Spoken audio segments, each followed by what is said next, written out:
અમરેલી જિલ્લાના લીલિયા પંથકના જાણીતા જ્યોતિષશાસ્ત્રી જયપ્રકાશભાઈ માઠક દ્વારા આગામી દિવસોમાં વરસાદને લઈને આગાહી કરવામાં આવી છે. તેમના જણાવ્યા મુજબ આગામી 28 ઓગસ્ટથી 2 સપ્ટેમ્બર દરમિયાન ગુજરાતના અનેક વિસ્તારોમાં વરસાદી માહોલ વધુ સક્રિય થવાની અને કેટલીક જગ્યાએ ભારે વરસાદ પડવાની સંભાવના વ્યક્ત કરવામાં આવી છે. જયપ્રકાશભાઈ માઠકના જણાવ્યા અનુસાર આ સમયગાળા દરમિયાન રાજ્યના વિવિધ વિસ્તારોમાં મેઘરાજાની મહેર જોવા મળી શકે છે.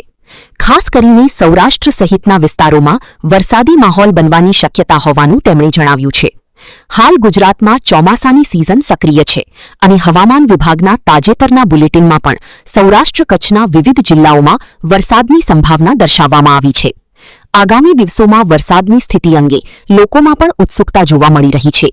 જો કે વરસાદ અંગેની સત્તાવાર અને તાત્કાલિક માહિતી માટે હવામાન વિભાગની આગાહી તથા સ્થાનિક તંત્રની સૂચનાઓની પ્રાથમિકતા આપવી જરૂરી છે. રિપોર્ટર અનિલ વાળા, લીલિયા મોટા.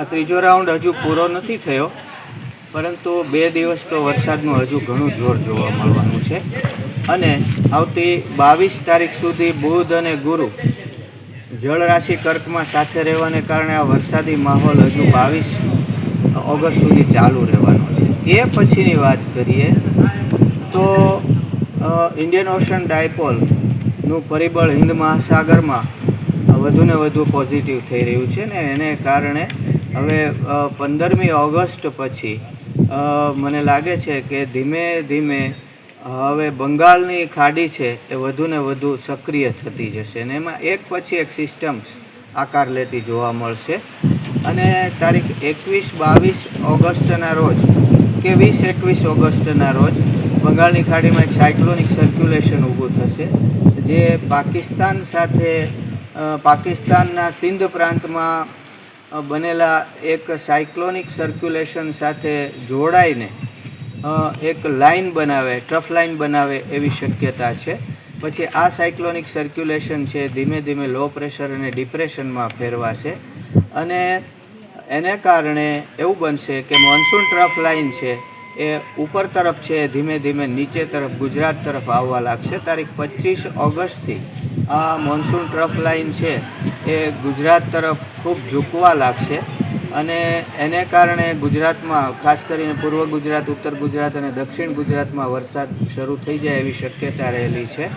આ જે ટ્રફ લાઇન છે એ તારીખ 28થી તારીખ 1-2 સપ્ટેમ્બર સુધી ગુજરાતમાં જ સ્થિર જેવી રહે એવું લાગી રહ્યું છે અને એને કારણે તારીખ 28 ઓગસ્ટથી 1-2 સપ્ટેમ્બર સુધી ગુજરાતમાં ભારેથી અતિભારે વરસાદ પડે એવી પણ એક શક્યતા દેખાઈ રહી છે અને આ જે મોન્સૂન ટ્રફ લાઇન આ જે સિસ્ટમ છે એ 25 ઓગસ્ટે ઇન્દોર પાસે જોવા મળશે અને ત્યાર પછી ગુજરાતમાં વરસાદ શરૂ થઈ જશે.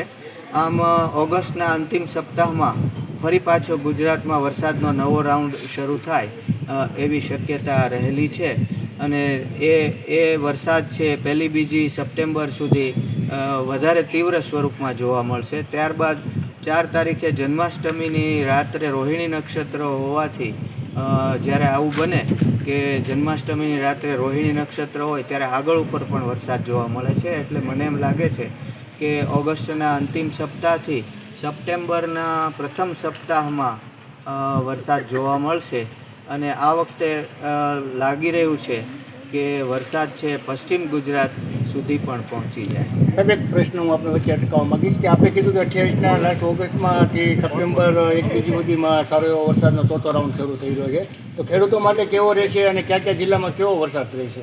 એટલે આ વરસાદનો જે રાઉન્ડ છે આપણે જોયો, ત્રીજો આ જે રાઉન્ડ છે હાલનો એ ઉત્તર ગુજરાત, મધ્ય ગુજરાતનો રાઉન્ડ હતો અને બીજે વરસાદ પ્રમાણમાં સૌરાષ્ટ્રમાં ઓછો પડ્યો છે. દક્ષિણ ગુજરાતમાં પણ વરસાદ થયો છે પણ મુખ્યત્વે આ મધ્ય ગુજરાત અને ઉત્તર ગુજરાતનો રાઉન્ડ હતો. પણ આવતો જે રાઉન્ડ છે એ લાંબો હશે અને વધારે સમય સુધી ગુજરાતમાં ટકશે. આ વખતે જ્યાં વરસાદ નથી થયો એ સૌરાષ્ટ્રના પ્રદેશોમાં, ખાસ કરીને પશ્ચિમ ગુજરાતમાં એટલે કે દ્વારકા, પછી જામનગર, પોરબંદર ત્યાં પણ એમાં વરસાદ થઈ જવાની શક્યતા રહેલી છે.